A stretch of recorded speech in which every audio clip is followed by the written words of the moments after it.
काय? बदक आहे काय? बघा बदकाला काय नाहीये? काय नाहीये?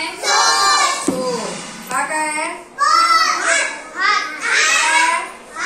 हात काय आहे? हाताला काय नाहीये? बोट कुठलं बोट नाहीये? अंगठा. हे काय आहे? हत्ती. हत्तीला काय नाहीये? सोंड. हत्तीला काय नाहीये? हे काय आहे? सायकलला काय नाहीये?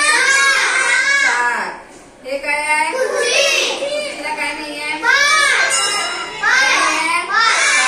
खुर्चीला किती पाय असतात? इथे किती पाय आहेत? मोजा. 1 2 3. इथला एक पाय नाहीये. काय नाहीये? खुर्चीला काय नाहीये? पाय. सायकलला काय नाहीये? चाक. हाताला काय नाहीये? अंगठा. त्यानंतर बदकाला काय नाहीये? सोंड. हत्तीला काय नाहीये? सोंड. आलं लक्षात? आता मी तुम्हाला चित्र दाखवल्यावर तुम्ही ओळखायचं. हा.